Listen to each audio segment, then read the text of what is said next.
Au sommaire de cette édition, l'ONG Amnesty International a dénoncé ce jeudi l'augmentation des peines de mort prononcées au Nigeria.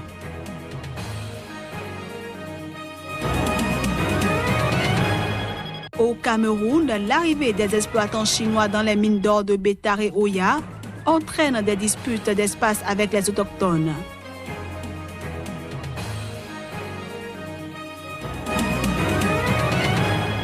Et puis en France, le trafic s'annonce un peu moins perturbé ce vendredi pour le 3e épisode de grève à la Société nationale des chemins de fer français.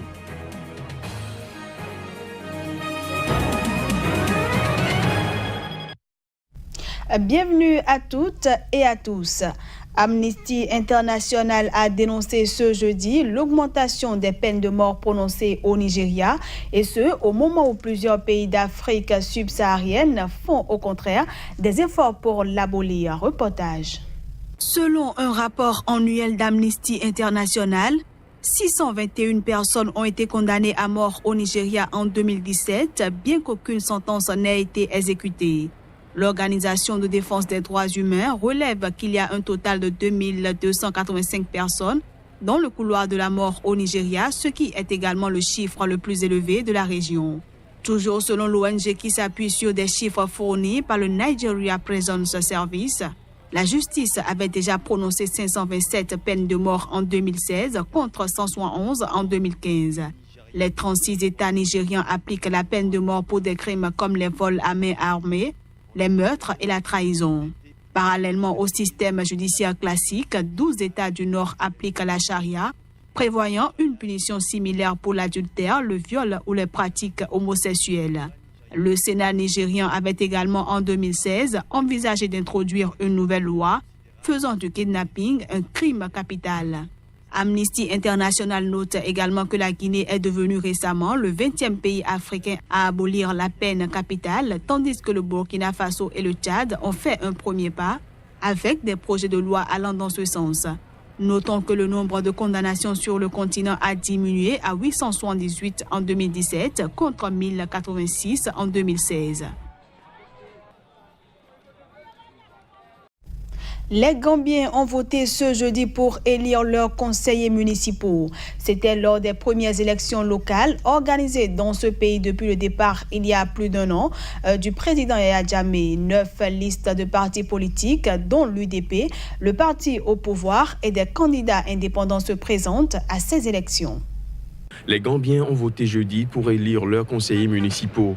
Ce scrutin vise à renouveler les élus municipaux dans les 120 circonscriptions du pays, actuellement largement dominées par l'Alliance patriotique pour la réorientation et la reconstruction, l'ancienne formation politique de Yaya Jammeh. Il s'agit des premières élections locales organisées depuis le départ il y a plus d'un an de l'ancien président qui a dirigé le pays durant 22 ans. 9 listes de partis politiques dont l'UDP, le parti au pouvoir, et des candidats indépendants se présentent à ces élections dont les premiers résultats sont attendus dès ce vendredi. Les précédentes élections locales en 2013 avaient été boycottées par l'opposition qui avait dénoncé un manque de transparence. L'UDP entend gagner dans 84 des 113 circonscriptions où il a présenté des candidats. Le parti au pouvoir n'a pas présenté de liste dans 7 circonscriptions où elle est pessimiste sur l'issue du scrutin. Quant à la PRC, l'ex-parti de Yaya Jammeh, il a présenté des candidats dans 63 circonscriptions et se dit confiant de l'emporter face à ses adversaires. Le candidat malheureux à l'élection présidentielle en Sierra Leone, Samura Kamara, a saisi la Cour suprême pour contester la victoire de Julius Maada Bio. Il l'avait pourtant félicité la semaine dernière. Les détails. Nous en avons été officiellement notifiés ce mercredi soir, a déclaré Albert Massaquoi, porte-parole de la Commission électorale nationale visée par ce recours, de même que le président Julius Maada Bio. Cela fait partie du processus démocratique, a ajouté Albert Massaquoi.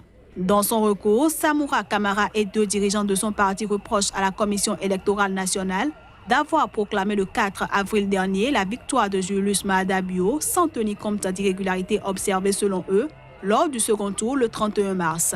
Ils demandent en conséquence à la Cour suprême d'ordonner l'exclusion du décompte des bureaux de vote ou ses produits un bourrage d'urne et d'invalider l'annonce de la victoire de Julius Maada Bio, qui a prêté serment 2 heures plus tard. La date de la décision de la Cour suprême n'était pas connue dans l'immédiat. Le soir de la proclamation des résultats, Samoura Kamara avait exprimé l'intention de les contester en justice. Mais il avait ensuite félicité Julius Maada Bio le 7 avril lors d'une visite à son domicile avec une délégation de son parti. Les 2 hommes s'étaient serré la main et donné l'accolade devant les caméras. Les missions d'observateurs présentes lors des élections ont généralement salué le bon déroulement du scrutin et Julius Maada Bio a reçu les félicitations de la part des dirigeants internationaux. Une cérémonie officielle d'intronisation du nouveau président est prévue samedi à Freetown. L'Algérie a mis ses drapeaux en berne ce jeudi au lendemain de l'accident d'un avion militaire qui a fait 257 morts. Un drame aérien considéré comme le plus meurtrier de l'histoire de ce pays. Le président Abdel Fattah Abdelaziz Bouteflika a décrété un deuil national de 3 jours suite à l'accident. L'accident d'un avion militaire qui a fait mercredi 257 morts laisse l'Algérie sous le choc. Le pays a observé ce jeudi un deuil national au lendemain de la chute de cet avion militaire, dont les causes restent pour l'heure inconnues.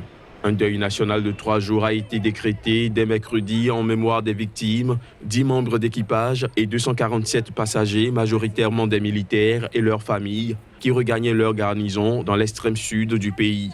C'est pénible, c'est une catastrophe. C'est pénible, c'est une catastrophe. Ce sont tous nos enfants à la veille du Ramadan. On est émus. Vraiment, on est émus.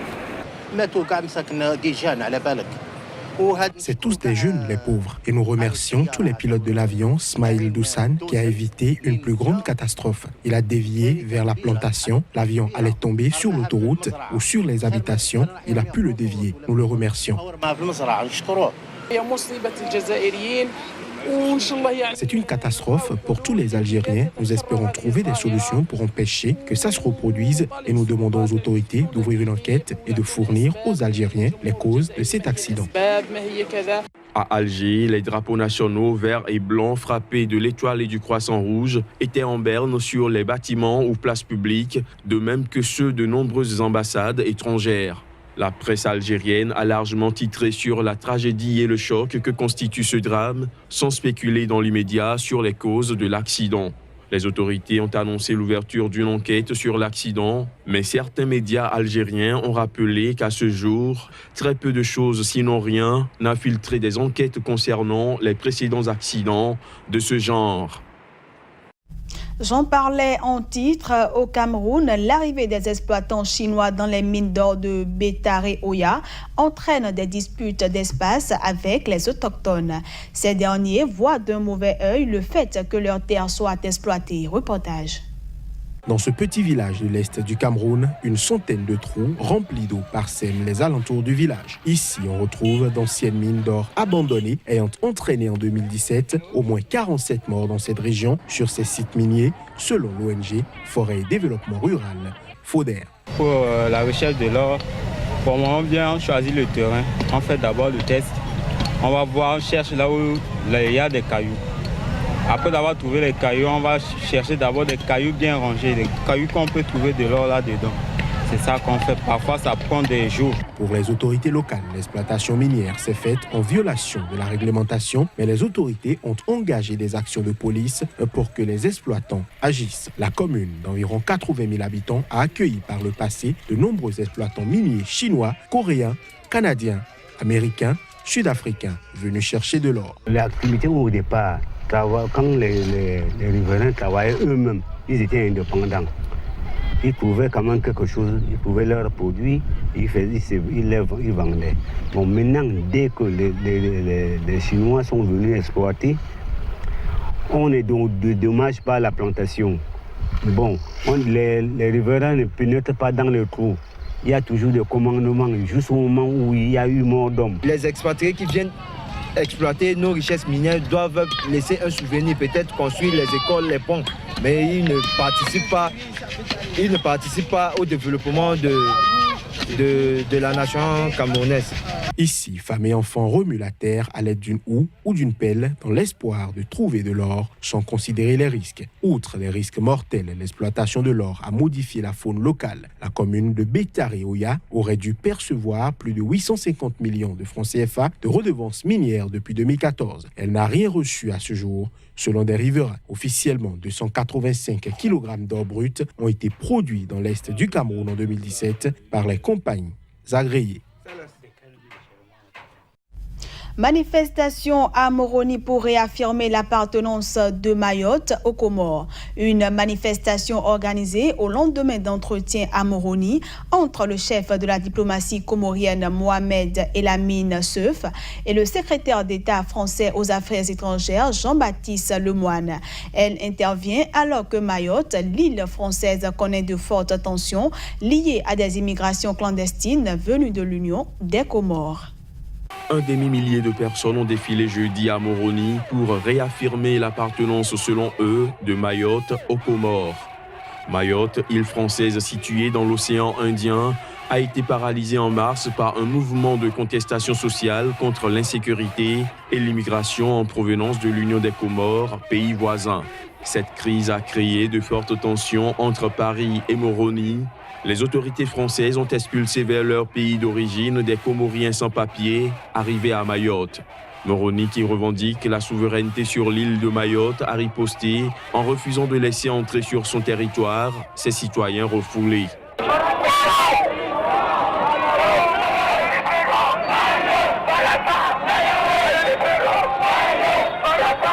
La manifestation a été organisée au lendemain d'entretiens à Moroni entre le chef de la diplomatie comorienne Mohamed Elamine Seuf et le secrétaire d'État français aux Affaires étrangères Jean-Baptiste Lemoyne.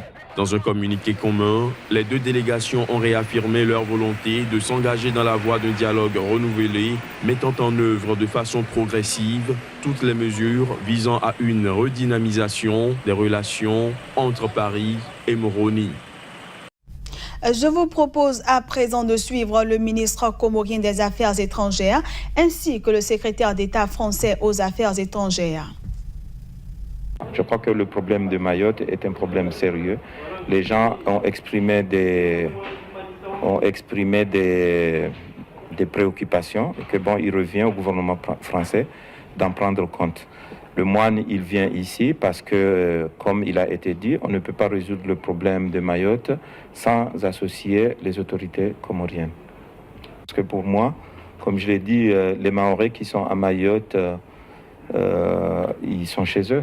Donc, il n'est pas question d'organiser des opérations pour refouler des citoyens comoriens qui sont à Mayotte. On le sait. Nous avons partie liée, nous avons un certain nombre de chantiers sur lesquels on réussira ensemble ou on échouera ensemble. Et donc, pour cela, rien de tel que pouvoir avoir des sessions de travail, pouvoir travailler à tête reposée pour pouvoir trouver des solutions. Et puis, grève à la Société nationale des chemins de fer français. Les voyageurs prennent leur mal en patience en gare de Meloun. Et ce, alors que le trafic s'annonce un peu moins perturbé pour le début du 3e épisode de la grève. Pour le début du 3e épisode de la grève en pointillé à la Société nationale des chemins de fer français, le trafic s'annonce un peu moins perturbé ce vendredi. Mais les syndicats maintiennent la pression au lendemain d'une intervention télévisée d'Emmanuel Macron qui ne les a en rien rassurés. En effet, tout en appelant les syndicats au calme, le chef de l'État a dit ce jeudi vouloir aller au bout de la réforme indispensable de la Société nationale des chemins de fer français qui doit se réorganiser. En ce qui les concerne, les voyageurs prennent leur mal en patience en gare de Meloun. Là, aujourd'hui, je suis parti de chez moi un peu avant 7h. Je suis pas au bureau avant 10h, donc ça me rallonge d'1 heure. Donc ça va, je m'en sors bien. Et je pense qu'ils ont au moins la sécurité de l'emploi vis-à-vis d'autres gens qui risquent de perdre leur boulot. C'est assez indécent. Mais bon, ils ont ce moyen de manifester, on ne peut pas leur enlever, quoi. Selon la Société nationale des chemins de fer français, 38% des personnels indispensables à la circulation des trains sont en grève, soit beaucoup moins que lors du premier épisode de la grève, 48% les 3 et 4 avril dernier, plus que dimanche dernier, 35%, et moins que lundi dernier, 43%. Et voilà, mesdames, messieurs, ce sera tout pour cette édition que je vous remercie d'avoir suivi.